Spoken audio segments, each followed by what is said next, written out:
Hey, listener, I have a very serious topic to talk about today, and I wanted to address this with Dr. Jeff Myers. And Dr. Myers is president of Summit Ministries, and as an educator and entrepreneur, Dr. Myers has become one of America's most respected authorities on youth leadership development.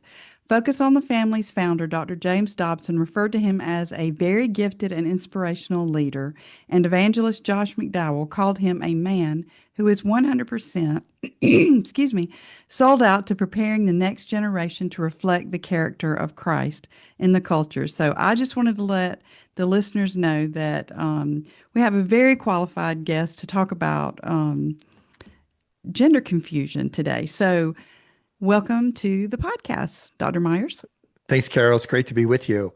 Our family's here in Colorado. Our ministry, the Summit Ministries, is located in a little town that's just right at the foot of Pikes Peak called Manitou Springs, Colorado. Okay. And students come from all over the world to study with us for 2 weeks at a time and learn a biblical worldview, learn leadership skills, learn how to communicate God's truth in a powerful way, but compassionate way with their peers, especially if they're going on to higher education or into the workforce. So that's the program that we have here. My wife, Stephanie, and I live here in Colorado. I've got four grown children as well. Yeah. Well, so you have written the book with Dr. Kathy Cook, Raising Gender Confident Kids, helping kids embrace their God-given design. So it's just this little book. It's not intimidating at all, but I think it's a great resource for parents and grandparents or teachers even to use when you're talking to children, when you're helping raise children. And so I want to ask, as I was reading the title of this book, Raising Gender Confident Kids, the question that came to mind was, how did we get here when, you know, kids aren't even sure about what gender they are? How did we get here? Well, it certainly didn't happen overnight, Carol. We No. got to the place of gender confusion. As they say, it was very slow until it was fast. Hmm. But what happened very slowly over time really started in the 1950s. Social researchers began to say it's better if we treat people not based on their attributes, their physical attributes, or their nationality, or things like that, but instead treat them based on the roles that they play. So a father isn't really a thing. A father is a person who acts the way they think fathers are supposed to act when they're in the presence of people who they think know what fathers should be like. Okay. So it's role playing. That is where it began to develop, and it accelerated very quickly because there was a postmodern spirit arising at the same time, saying, all these people who claim to know the truth end up hurting people. If we just say there is no such thing as truth, then everybody will be fine. And but the only way that can happen, that there is no truth, is that all possible distinctions and boundaries are explained away. Mm. And gender is a very hard one to explain away. There Yes. are males and there are females. And it's not just a matter of secondary sex characteristics. It's not just a matter of, well, we can identify based on dress who's a male or female. There are 6,500 cataloged biological differences between males and Mm. females.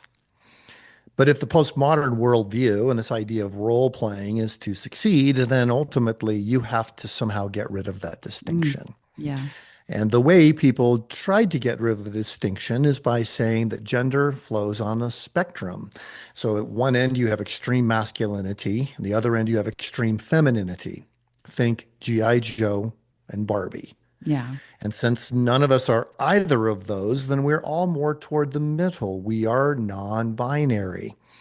And people can flow back and forth across those boundaries, even in the field of psychology. People who should know better say things like, well, every male has a little bit of female in them, every female has a little bit of male in them. And sometimes we go back and forth and we're more in touch with our feminine side or our masculine side. These seemingly innocent comments serve to further an ideology that is attempting to erase all distinctions between males or females Mm, for reasons that are complicated, but that have to do with an ideology that people want to promote that they believe will tear down a biblical worldview.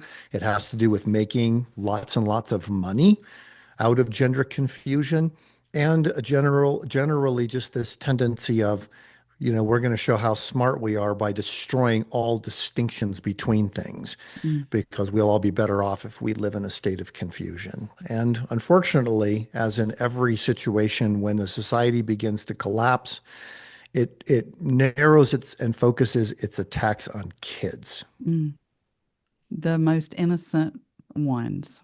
That's right. Yeah, it's the babies that they throw into the furnace of Moloch.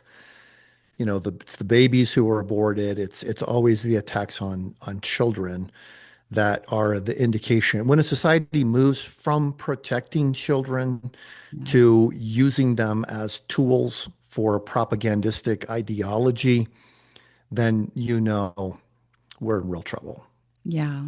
I know one of the lines in your book that stood out to me was women and children suffer when men worship sex. And I was like, wow, that I think you were talking about the Old Testament and gender in that Yes. particular, but that really, I think, sums up a lot of what is going on today. And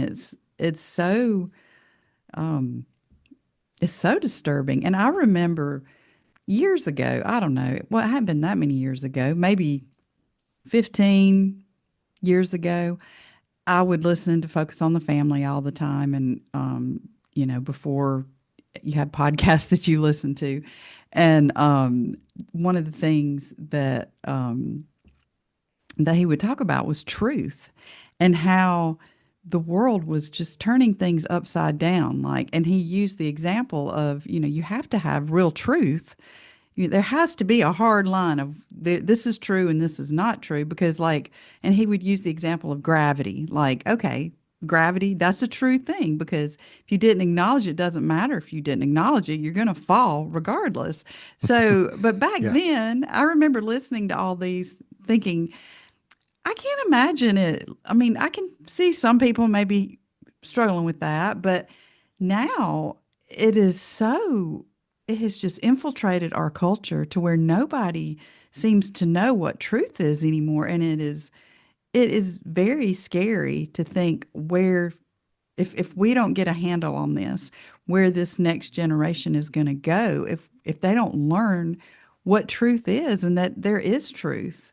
So I know Josh McDowell was one that I read that had endorsed you. And so did you have any part to play back then when they were trying to put the warning flares out?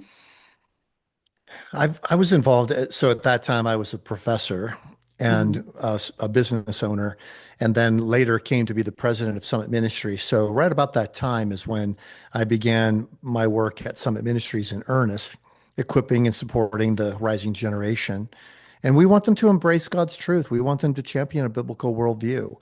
So before that, I was speaking a lot and speaking in a lot of different settings. And in fact, I had a number of different times I would talk about the nature of truth and how we know there is such a thing as truth. And I think I had the same kind of reaction that a lot of people had is like, well, that's so obvious. Why are we talking about this? Yeah. I said, no, you don't understand what is happening on university campuses. Mm. And I would tell them this is where the battle is going to flow next. But very few people would believe me. Well, they believe me now, but it's Yeah, too late. definitely.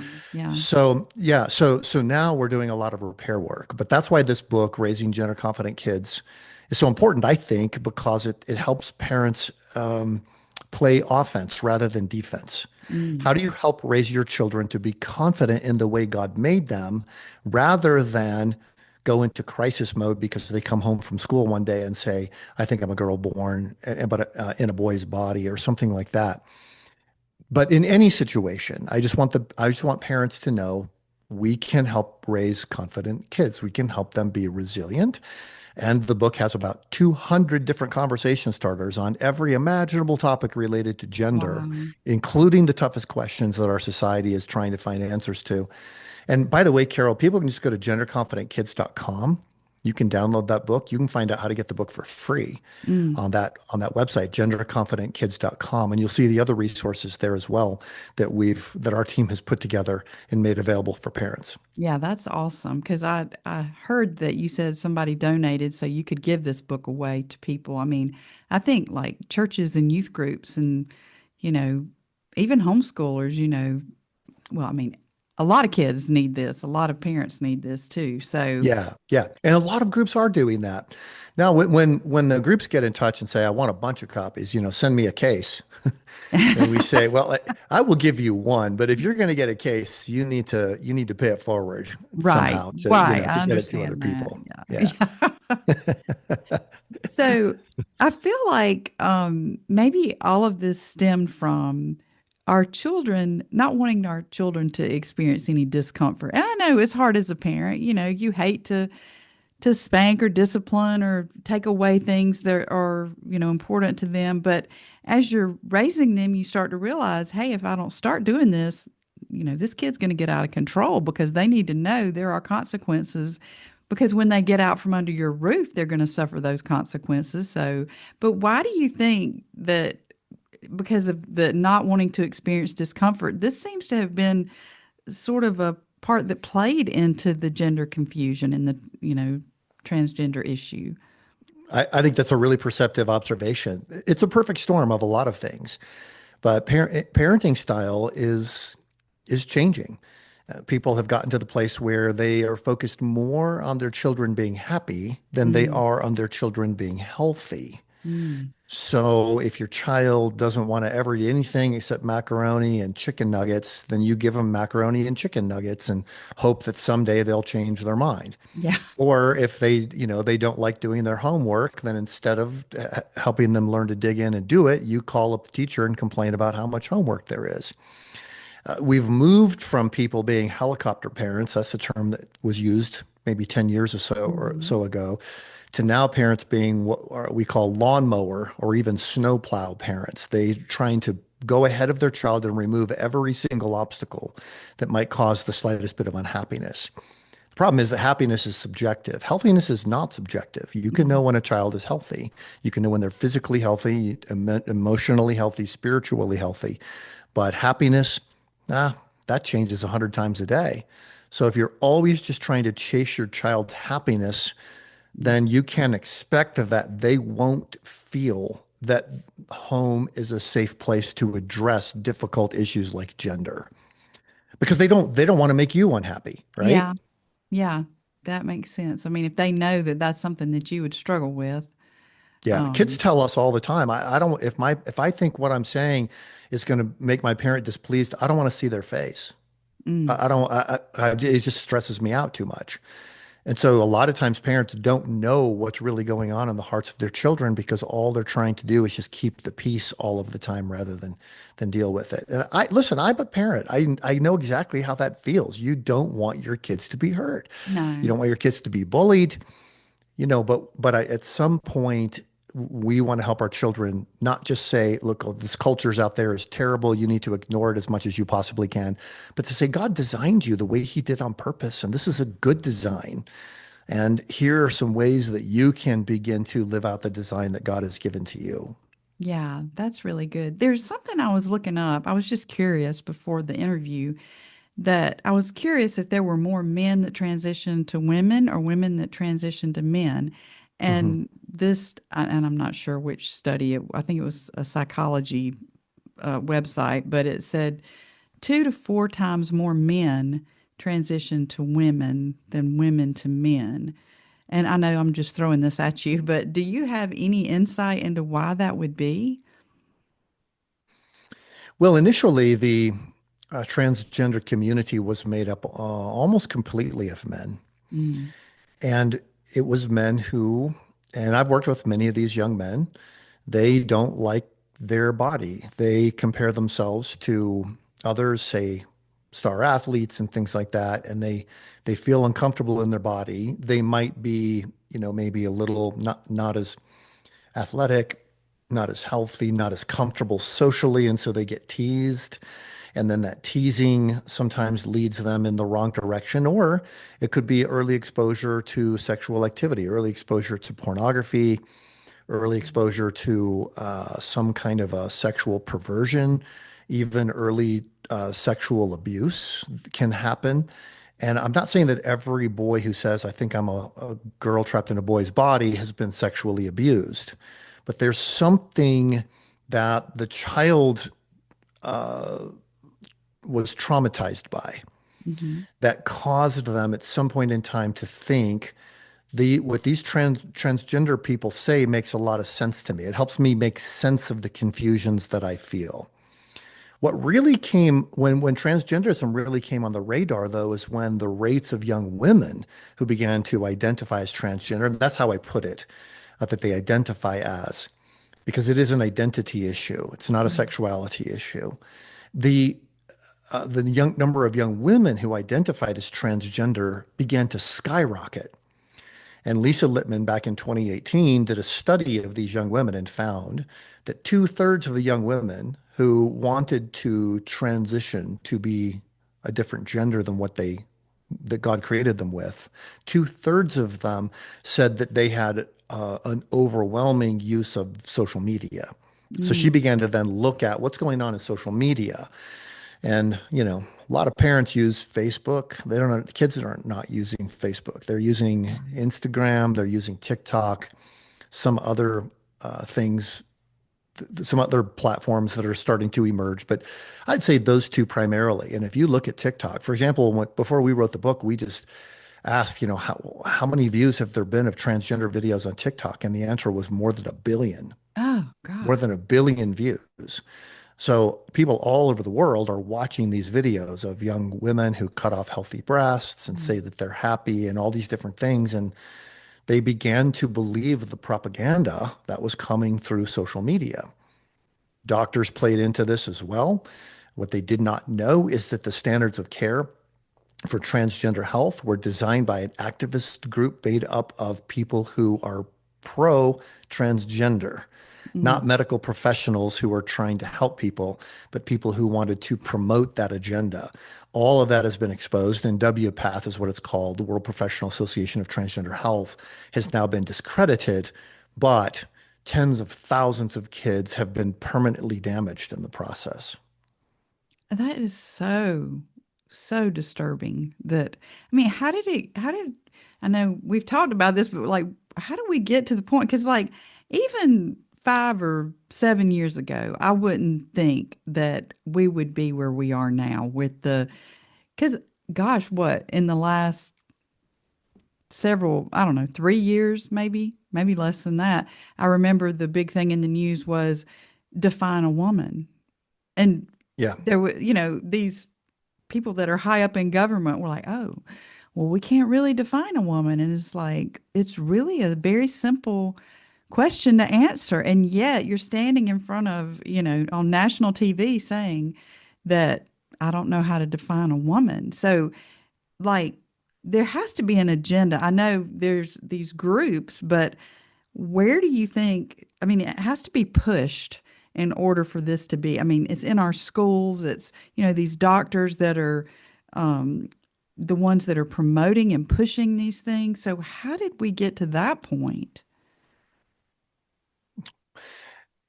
Well, I think, well, let me first of all say, yeah, I think you're referring to a situation in which Ketanji Jackson Brown, who's an attorney and is now a member of the United States Supreme Court, was asked, "What is a woman?" during her congressional hearings, and Right. she said, Yeah. I can't give you an answer to that. I'm not a biologist," which Right. actually is an answer, Hmm. right? But she was trying to avoid the question. Right. So it kind of came to a head at that point where people were thinking, man, if you can't even define what a woman is, what can you define? Yeah.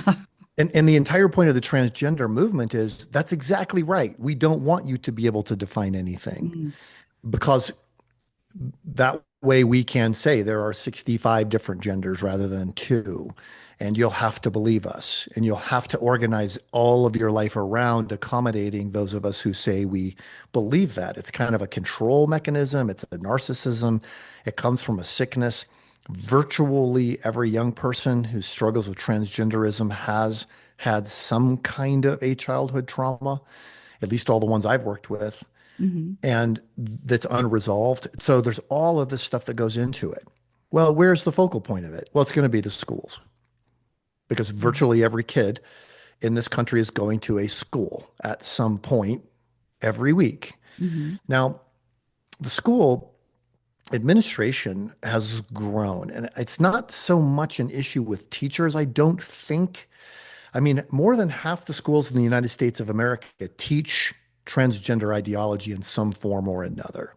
More than half. Just get your mind around that. You're in South Carolina. People are like, oh, this is a conservative state. Don't believe that for a second. Mm. If you don't know what is being taught in your local public schools, I can virtually guarantee you they're working in transgender ideology. They are propagandizing your kids without your knowing about it. So now teachers don't necessarily, they're not necessarily the front lines in this. Too That's was what a I'm wondering. So do the teachers like so how yeah. is it promoted if it's not through the teacher, I Yeah, okay, guess? so here's how this happens. Because at Summit Ministries we work with a lot of schools. I've worked personally with about 1,500 different schools. So here's how this works. The teachers are in the classroom. They've been trained to teach their subject. Yes, there's political correctness involved. Yes, the curriculum is suspicious, and a lot of school boards have no idea what's being taught.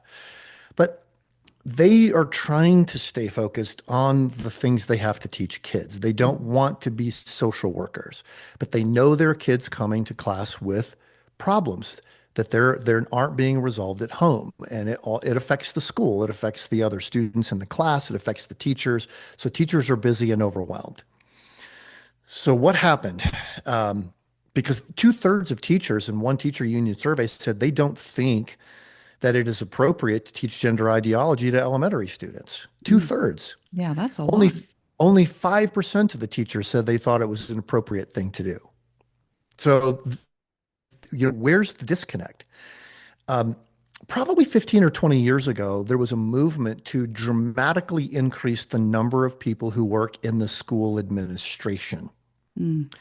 The number You would think if there's more funding coming to a school, you would put a teacher's assistant in every class, right?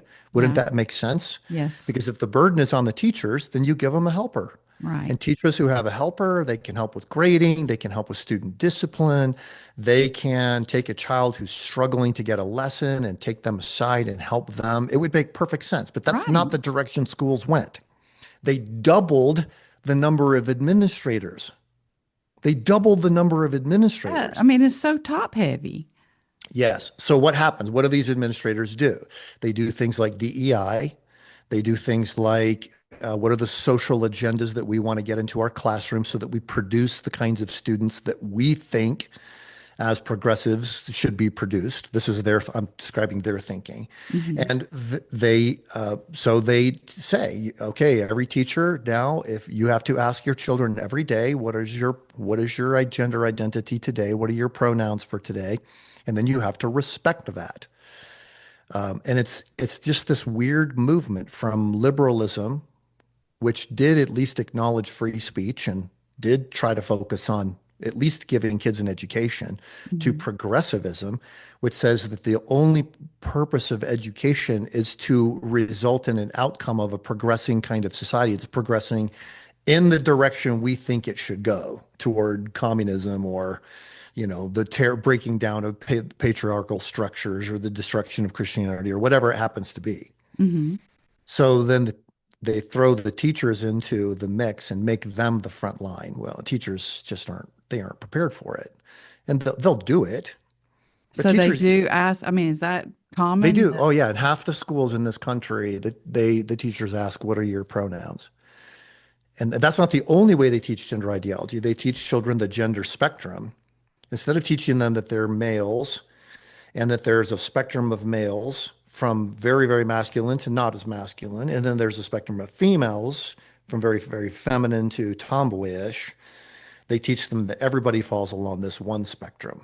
And so you could be a boy, and then next week you could be a girl or somewhere, anything in between.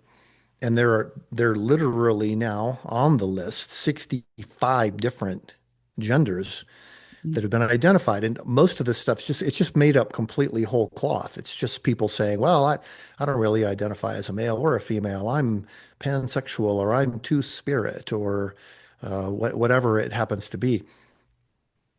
And the teachers are supposed to go along and pretend that this is all okay.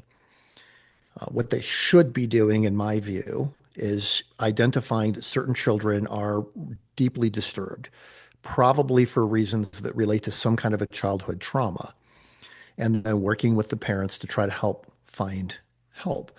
But then when they do find help, what do they find? They'll find a doctor who says, well, would you rather have a live son or a dead daughter? It's your Right. choice.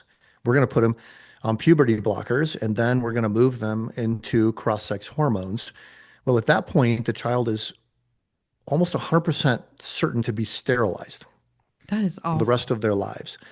And they will have old person's diseases Ah, in their 20s.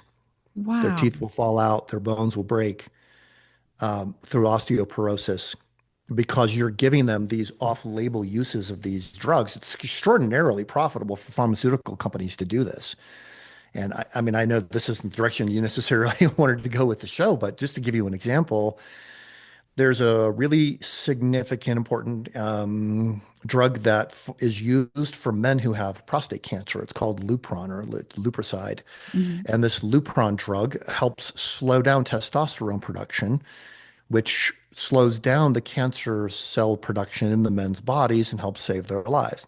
It's also used for women who experience endometriosis, which is extraordinarily painful. So it helps them.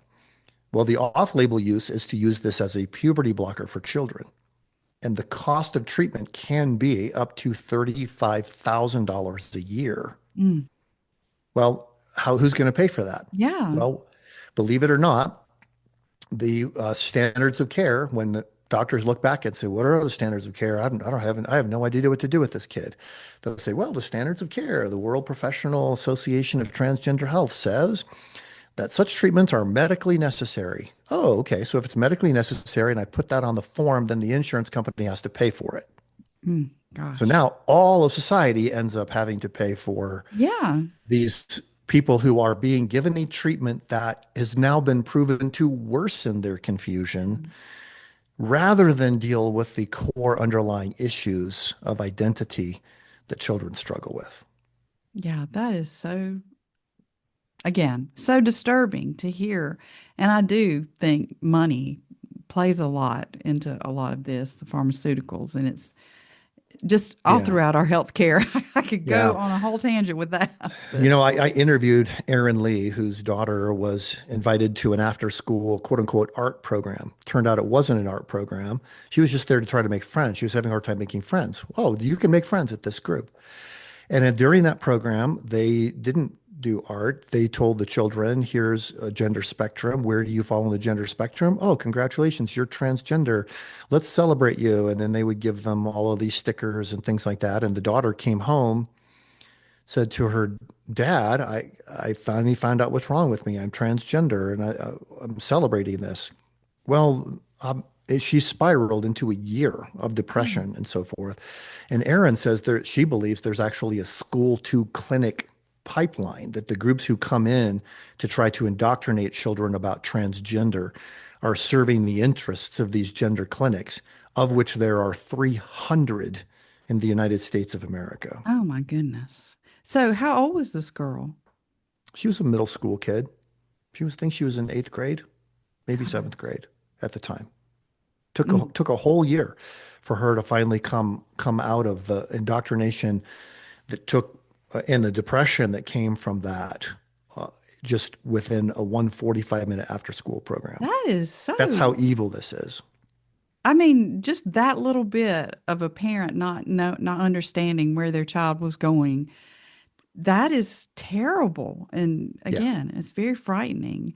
So, how Well, much of you this? can understand why people are taking their kids out of these Yeah, schools right now. You can yeah, understand why Christian schools are growing, why homeschooling is growing, because a lot of parents are saying, I can't trust them anymore. These are people I know in my right, town. I grew up with these people.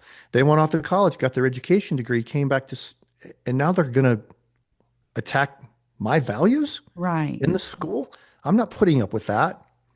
Yeah, We all end up still having to pay for it because of our property taxes. yeah, But that's more and right. more parents are saying this is just wrong. I'm going to find another way. Yeah.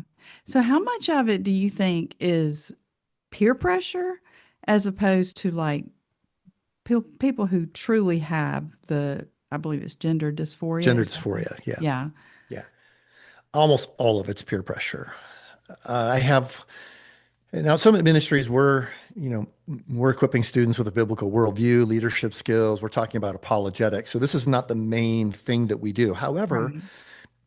when students feel safe to reveal what the barriers would be that would stop them from living a life that's fully committed to Jesus, very often their gender insecurity is an issue. And so we will deal with it with them and help them, try to help them get through to the other side. It is extremely rare, maybe one child out of 1,000 to actually have clinical gender dysphoria. Mm, That is, they deal with an extraordinary level of distress over their gender. hmm.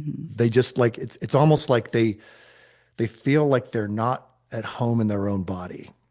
Well, a lot of people say, well, I've had times where I wasn't at home in my body, so maybe that's what I have. Maybe that I can put that label on myself. Then at least I can explain to everybody what is wrong with me, right?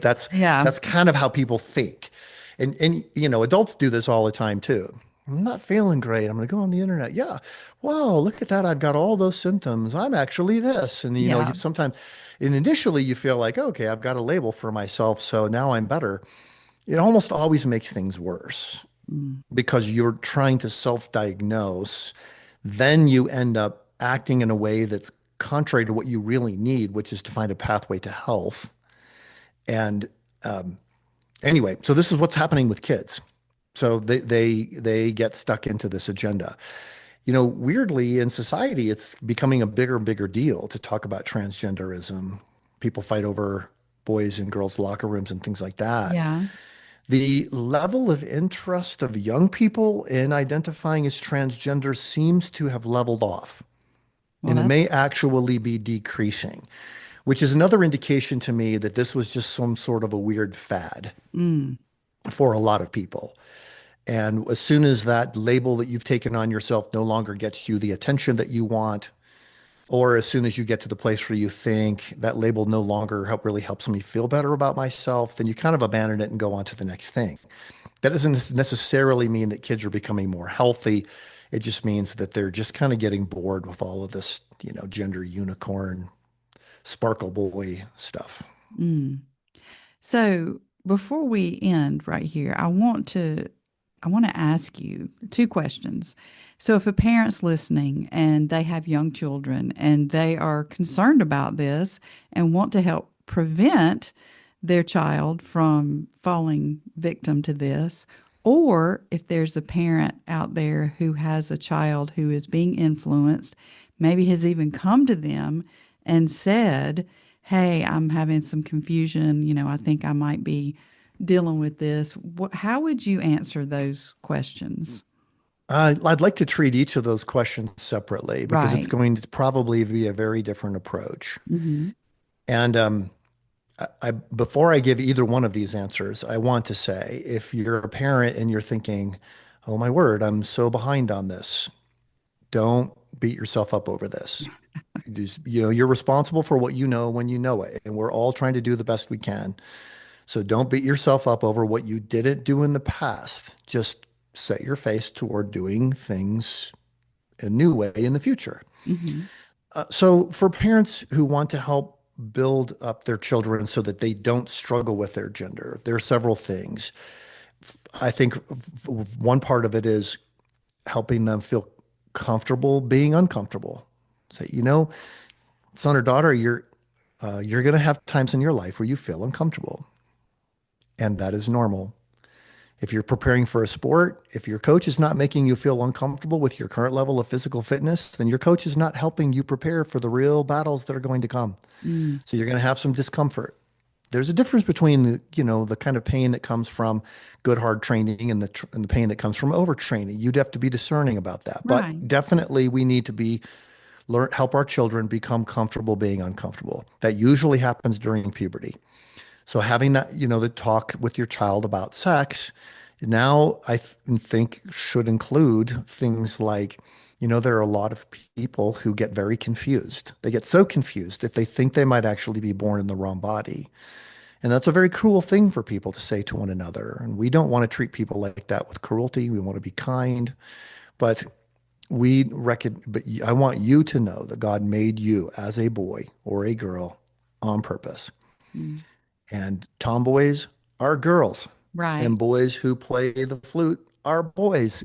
And if we could just kind of help our children get over the stereotypes that cause this, that seem to lead to this sort of confusion, we'd be doing them a great service. Hmm. So that's the first approach. And in the book, we not only show how to help talk to your boys about their masculinity or talk to your girls about your femininity, we also talk about how God designed boys and girls to harmonize with one another. That God actually made boys and girls differently so that together they bring more completion to the world. And I know I want to get to the second question, so I need to address this quickly. But just think of how we see the world. Bo all humans have two kinds of retinal cells, rods and cones. Males have a preponderance of rods. Those are the kinds of cells that focus on contrast and motion. Females have a preponderance of cones. Those are the kinds of cells that focus on color and texture. And they don't just have a few more, a lot more, like 30% more. So boys tend to focus on contrast and motion. Girls tend to focus on color and texture. It's not that they can't cross over, but that's just the preponderance of cells in their eyes. Hmm. If you want to accurately see the world, you have to see contrast, motion, color, and texture. God Mm, literally designed males and females to need each other to accurately be able to see the world. mm, All right. The second question, what if your child is struggling or you find out that, and you would know that they're struggling because there's some kind of a change. A child who's normally social after school just all of a sudden goes in their room and shuts the door. Or a child that's usually kind with younger siblings gets irritated at them very quickly. What happened to you? That is kind of the question, and you want to ask it with as much love as you can and concern, but you want to try to find out mhm, what happened. Was there a conversation? Was it something that somebody said? You want to try to get to the root of it. If it turns out that your child is being propagandized or groomed, God forbid, mm, but it happens, then your actions are going to have to be more decisive. And those actions for some parents have included removing the child from that situation, even moving the child to a different school, because the children in the school groom each other for sexual mhm. contact. Sometimes when they're taught gender and sexuality in the way they're taught it, many children view that as a license to prey on their peers. Wow. So you have to get them out of that situation. You probably have to completely get control of their social media where they're getting a lot of this information.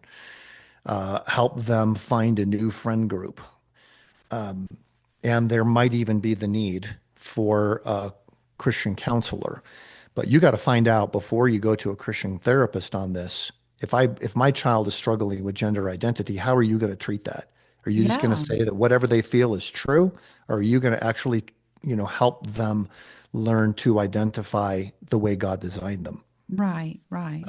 But that might actually be something that would be necessary because a lot of parents don't even realize that their child has been traumatized. Sometimes it's through bullying. Sometimes it's through, an encounter that involved sexual abuse that the parents don't even know about. Right.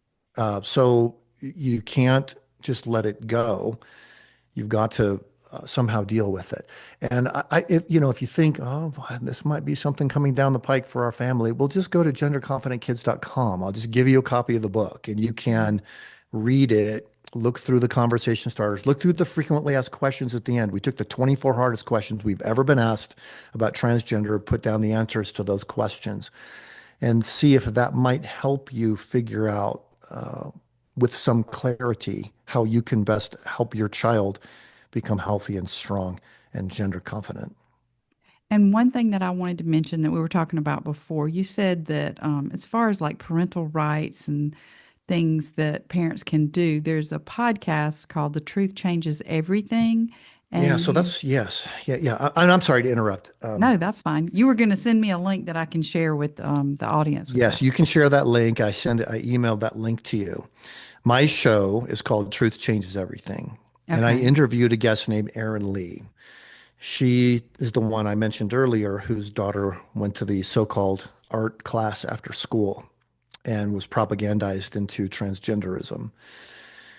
She talks about parental rights. And through that podcast, you can find out more. You can probably just Google Erin Lee. She's very famous now because she's taken such a strong stand on behalf of her child and the other children in their school district. Mm, But you can find out more of how you would get information on what is actually being taught in your school. They're not legally allowed to withhold that information from parents, but they might be embarrassed to give it to you, feeling like you might make a big deal out of it, which you mhm. would if Right. you knew what was really going on. So oftentimes, and sometimes there have been teachers who've actually said, you can't talk to your parents about what we're talking about here. There's a red flag. That is a big, bright, huge red flag. And you Yeah. can prepare your child. Look, say, son or daughter, we're doing the best we can. We're working together as a family. We're trying to be healthy and strong. If any adult ever tells you something and says you can't tell your parents, that's probably a sign that they're trying to separate you out away from the protection that I can give you. Mm. And we need to talk right away. Can we agree that if any adult ever says that to you, that you'll come to me right away and we'll work through it? That is a great point to end on that. Yeah, because we are the ones who are to protect our children. And it's easy to confuse children in, direct them the wrong way. So I think if you have that clear boundary, that should really give a child more confidence in, hey, wait a minute, this is not right because, my parents told me that I should be able to tell them anything. So that's really good advice. So give the website one more time where they can find all the resources. Yeah, the website is genderconfidentkids.com. And the book is Raising Gender Confident Kids. I co-authored it with my friend and colleague, Dr. Kathy Cook, who's an educational psychologist who really loves Jesus and wants to Mhm. see kids grow up healthy and strong. And it was really a neat partnership between the two of us and the kind of things that we bring theologically and practically to that discussion. But I'm very, very pleased with the reception that the book has received so far, and I'm praying that it helps thousands and thousands of parents. Well, we will join you in those prayers, and y'all do make a great team. So, thank you so much for being on the podcast. And I wish you all the best with what you're doing to really try to help the kids in this country. Thank you, Carol.